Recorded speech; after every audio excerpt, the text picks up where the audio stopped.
problème. C'est-à-dire, je veux parler du basique. Voilà, parce que les soins médicaux peuvent coûter extrêmement cher. Mais écoutez très bien, le jour où l'Ivoirien aura de quoi se nourrir, où des filles de 13 ans ne vont plus se prostituer, vous verrez que très peu de personnes s'intéresseront à la politique. J'ai dit, allez dans les pays du Golfe. Vous croyez que combien de personnes souhaitent être députés ou maires? Ils n'en ont rien à foutre. Parce que les gens tâtent des milliards chaque année. Qu'est-ce qu'ils vont faire de la politique? Ils touchent des milliards, ils voyagent à travers le monde entier. Le véritable problème en Côte d'Ivoire, les populations sont affamées. Et il y a un groupe de personnes. Je vous dis, un groupe de personnes passent leur temps à manger, à se remplir la bouche. C'est pour cela, l'Ivoirien aussi s'est prostitué en ne prenant plus en compte la Constitution. Elles sont nombreuses à être au stade Félix Houphouët-Boigny. Dans leur fin fond intérieur, ils savent que ce monsieur a violé la Constitution. Mais ils pensent à leur carrière. Ils pensent à leur carrière. Comment peux-tu mettre ta carrière à la place de ton pays? C'est-à-dire que l'orgueil et la cupidité personnelle a pris le dessus au-dessus de tout. Fiers Ivoiriens, le pays vous appelle, nous appelle. On dit fiers Ivoiriens. Pour être fier, quand on dit tu es fier, chez nous, souvent, il y a des gens qui me disent, ton côté fier, là, c'est ton côté Akan.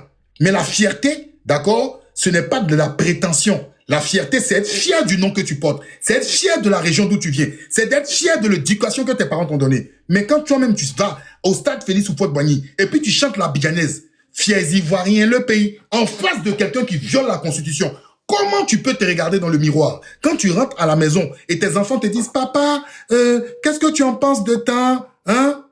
Quand tu entends, qu'est-ce que tu dis? Qu'est-ce que tu dis? Tu réagis pas. En fait, tu chantes la biganaise, mais tu ne comprends pas les paroles de la biganaise. C'est pour ça que je vous ai dit, être patriote, ce n'est pas danser à cause de la Coupe d'Afrique des Nations. Ce n'est pas vanter des ponts. Moi, j'ai beaucoup voyagé, excusez-moi. Mais les ponts que je vois là, c'est de la bricole. Je suis désolé, hein. C'est de la bricole pour moi. Parce que, ajouter un pont en 15 ans. Moi, quand j'étais né, j'ai vu des ponts en Côte d'Ivoire. J'ai vu l'électricité en Côte d'Ivoire. J'ai vu le macadam en Côte d'Ivoire. J'ai vu des tours administratifs. Donc, c'est pas quelque chose de nouveau. Peut-être, ce qui aurait été nouveau pour moi en Côte d'Ivoire, peut-être le métro. Mais le métro, je le vois même pas. Je le vois même pas. Et on nous parle de TGV. Vous êtes sérieux, vous? Vous êtes sérieux? Fiers Ivoiriens, le pays nous appelle fiers Ivoiriens. Vous savez la fierté, ce que c'est que la fierté? Vous savez ce que c'est que la fierté d'un homme? Quand on dit je suis fier d'être, vous savez ce que c'est que la fierté? La fierté, c'est-à-dire la mendicité. Elle n'y est pas. La mendicité. Parce que le nécessiteux n'est pas forcément mendiant. C'est parce qu'il en a besoin. Mais quand tu n'es pas nécessiteux, parce que quand on est nécessiteux, on n'arrive pas à avoir un bol de riz, ni un verre d'eau. Si nous avons dans la paix ramené la liberté, vous avez dans la paix? Vous avez dans la paix, vous? Quand on viole la Constitution, c'est être dans la paix? Le viol de Constitution est-il égal à la paix? Le viol de Constitution n'est-il pas un germe à la guerre? Ramener la liberté. On vous dit de ramener la liberté. Le contraire de la liberté, c'est l'esclavage, c'est l'oppression. L'Ivoirien est esclave. L'Ivoirien est un esclave.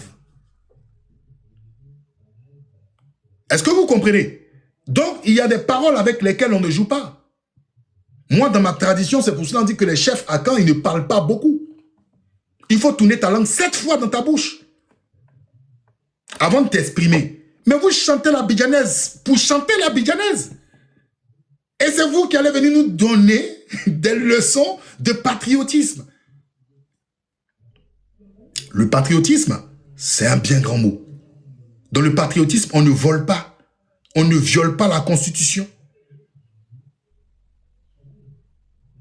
Est-ce que vous comprenez? On n'oppresse pas parce que son clan n'est pas au pouvoir. On regarde la Côte d'Ivoire du nord au sud, à l'est, à l'ouest. On ne pense pas être intelligent au détriment d'autres personnes. On ne méprise pas, surtout quand on a souffert. Vous manquez de sagesse, je vais vous le dire. Vous manquez de sagesse. Vous aviez dit sous des régimes précédents. Les gens vous ostracisaient, vous traitaient d'étrangers. À commencer par Henri Konan Bédié. Ensuite, Laurent Gbagbo, que vous détestez tant. Laurent Gbagbo, que vous aviez aimé à une époque. Mais Laurent Gbagbo que vous détestiez tant.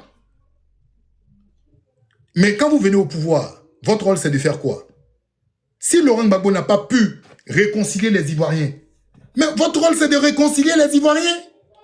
C'est tellement simple. Votre rôle est de réconcilier. Vous aviez eu 15 ans. La Côte d'Ivoire est encore plus divisée que jamais.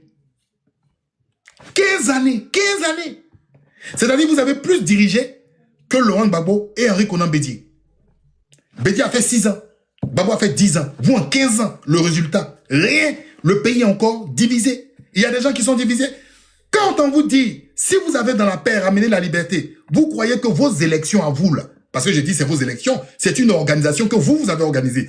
Vos élections à vous, des gens seraient en train de manifester un petit peu partout. Quand tu ramènes dans la paix, hein, quand tu es dans la paix et tu ramènes la liberté, les gens vont participer dans le calme et dans la discipline. Pourquoi vous forcez les gens à aller retirer les cartes d'électeurs? C'est parce que les gens n'adhèrent pas à vos bêtises. Regardez-vous dans une glace. Et je vous ai dit, le pouvoir, là, c'est un orgasme. Et l'orgasme du pouvoir est dangereux. C'est quand vous allez chuter sur terre, il sera déjà trop tard pour vous. Mais retenez cette vidéo. Il y a quelqu'un que peut-être vous ne connaissez pas, qui est sorti de quelque part, qui est venu vous dire, j'ai dit, l'orgasme du pouvoir est quelque chose d'extrêmement dangereux. Et le jour où vous retomberez sur vos pattes, vous allez vous rendre compte que quelqu'un qui vient vous parler, c'est pas parce qu'il n'a pas les cheveux blancs qu'il ne voit pas ce qui se passe derrière la rivière. C'est pas parce que j'ai pas de poils blancs que je ne vois pas derrière la rivière. Mais je vous ai donné la bijanaise pour méditer dessus. À bon entendeur, salut et considérez la Constitution. Vous, 729 personnes qui me regardez, qui me suivez. Comparez votre Constitution à la respiration. Sans respiration, il y a putréfaction. Je répète, considérez votre Constitution comme la respiration. Et sans respiration, il y a putréfaction. Et quand il y a putréfaction, il y a les matières organiques. Et si tu plantes la bonne graine qui est ton espoir, toi Ivoirien, la plante germera et donnera une nouvelle terre d'espérance qui est la Côte d'Ivoire. À bon entendeur, salut. Et on se dit à une prochaine. Et méditez sur ces petites paroles que je voulais partager avec vous. Partager